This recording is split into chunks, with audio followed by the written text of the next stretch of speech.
आप सभी को हरतालिका तीज व्रत की बहुत बहुत बधाइयाँ। राधे राधे एवरीवन। आज की वीडियो में हम जानेंगे कि हरतालिका तीज व्रत करने के बाद हमें चौकी कब उठानी है, व्रत का पारण कब और कैसे करना है, पारण का समय क्या रहेगा और जो भी सामग्री हमने चढ़ाई है उसका क्या करना है। देखिए, चौकी तो हमें अगले दिन उठानी है, लेकिन जब हरतालिका तीज की आप पूजा कर लेंगे उसके बाद अगर आपने साड़ी चढ़ाई है तो आप वो साड़ी ले लीजिए। साथ में जो भी आपने श्रृंगार का सामान चढ़ाया है वो सारा श्रृंगार का सामान हम ले लेंगे। और जो भी भोग प्रसाद आपने चढ़ाया है, भोग प्रसाद सारा नहीं लेना है, थोड़ा सा भोग प्रसाद हम प्रसाद के लिए रख लेंगे, थोड़ा सा हम दान कर देंगे। तो आधा ये जो प्रसाद है ये हम दान कर देंगे और कुछ हम घर के सब सदस्यों में प्रसाद के रूप में बांट देंगे। तो और साथ में जो दक्षिणा चढ़ाई है वो दक्षिणा भी हमें लेनी है। तो कपड़े, श्रृंगार का सामान, खाने का सामान और दक्षिणा, ये चीजें हमें दान करनी है। आप चाहें तो हरतालिका तीज व्रत के दिन पूजा के बाद ही आप इसको दान कर सकते हैं, या आप चाहें तो अगले दिन जब व्रत का पारण करेंगे तब आप इसको दान कर सकते हैं। लेकिन दान करने के बाद ही हमें व्रत का पारण करना है। पहले दान किया जाएगा, उसके बाद व्रत का पारण करना है। हो सके तो हरतालिका तीज व्रत के दिन ही आप ये दान कर दीजिएगा।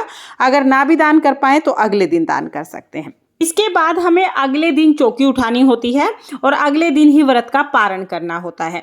पारण करने का शुभ समय सुबह सूर्य उदय होने के बाद आप किसी भी समय व्रत का पारण कर सकते हैं। सुबह नहा धो के पहले हम चौकी उठाएंगे, उसके बाद हम व्रत का पारण करेंगे। कि भोग प्रसाद तो हम उसी दिन उठा लेंगे। उसके बाद अगले दिन हमें सूर्य देवता को अर्घ देना है। इसके साथ ही जो भी सिंदूरा आपने रखा है, ये सिंदूरा माता पार्वती से स्पर्श करके आप अपने पास रख लीजिएगा माता के आशीर्वाद के रूप में। इसके साथ ही जितने भी फूल पत्ते आपने पूजा में चढ़ाए हैं वो सारे हम इकट्ठा कर लेंगे। इनको इधर उधर नहीं फेंकना है, अभी आप इनको इकट्ठा कर लीजिएगा। किसी पॉलिथीन में या किसी भी बर्तन में आप इसको इकट्ठा कर सकते हैं। साथ में जो कलश हमने स्थापित किया है, कलश के ऊपर जो दिया है, इसको पूजा में हम दोबारा यूज करेंगे, तो इसे साफ करके दोबारा पूजा में यूज करेंगे। साथ में ही जो हमने आम के पत्ते लगाए हैं उनको भी, जो पहले हमने फूल पत्ते इकट्ठे किए हैं उनके साथ ही अभी हम रख लेंगे। इसके साथ ही हमें जो भी हमने मूर्ति ली है भगवान शिव शंकर माता पार्वती की, इस मूर्ति पर जल के छींटे लगाकर इसे हम अपने मंदिर में, जहाँ पर भी इनका स्थान है वहाँ पर हम इनको विराजमान कर देंगे।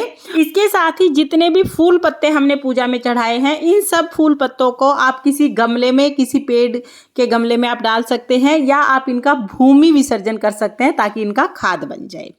इसके बाद जो कलश है, इसके जल के छींटे पूरे घर में लगाएंगे। पूरे घर में जल के छींटे लगाने के बाद इसके अंदर से सिक्का और सुपारी हमें निकाल लेना है। यह हम दोबारा पूजा में यूज करेंगे। बाकी सारा जो जल है वो हम पौधों में डाल देंगे। तुलसी के पौधे में नहीं डालना, बाकी किसी भी पौधे में आप डाल सकते हैं। इसके साथ ही और गणेश जी, भगवान शिव शंकर माता पार्वती की जो मिट्टी की मूर्तियां हमने बनाई हैं उनका विसर्जन करना है। आपके घर के आसपास कोई नदी तालाब है तो वहां पर विसर्जन कर दीजिएगा। अगर नदी तालाब नहीं है तो घर में ही किसी बड़े से बर्तन में पानी लेके उसमें हल्दी, रोली, चावल, थोड़े से फूल डाल लेंगे। फिर इस जल में हम जो ये मूर्तियां हैं इनको विसर्जित कर देंगे। मूर्तियों का जो जनेऊ और चुनरी है ये आप रख लीजिएगा। नदी में अगर आप विसर्जन करके आते हैं तो साथ में इनका विसर्जन कर देते हैं, लेकिन घर में विसर्जन करते हैं तो फिर जो जनेऊ है वो आप किसी मंदिर में चढ़ा सकते हैं या पंडित जी को दे सकते हैं, और जो माता की चुनरी है ये आप मंदिर में माता को उड़ा सकते हैं। तो ये हम रख लेंगे। इसके साथ ही जो भी फूल पत्ते हैं सभी को हम विसर्जित कर देंगे। तो गणेश जी को, भगवान शिव शंकर को, माता पार्वती को इस जल में ओम नमः शिवाय बोलते हुए हम विसर्जित कर देंगे। तो बहुत प्रेम पूर्वक हम इन्हें विसर्जित कर देंगे। विसर्जित करने के बाद थोड़ी ही देर में जो ये मिट्टी की मूर्तियां हैं ये जल में घुल जाएंगी, ये बिल्कुल जल में घुल जाएंगी।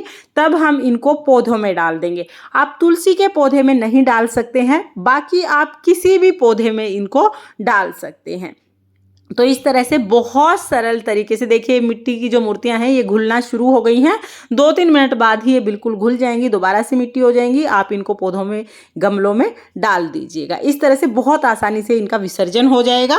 इसके बाद चौकी पर जो चावल हमने यूज किए हैं, जितने भी चावल पूजा में यूज किए हैं, इन चावलों में थोड़े से चावल और मिला के आप इनको दान कर सकते हैं।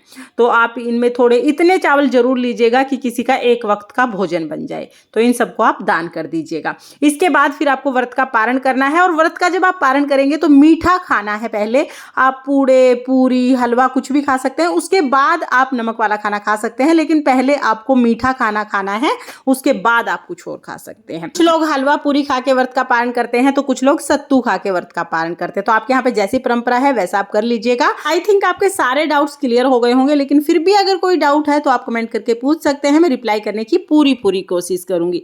माता पार्वती और भगवान शिव शंकर की कृपा आप पर सर्वदा बनी रहे। ओम नमः शिवाय। राधे राधे।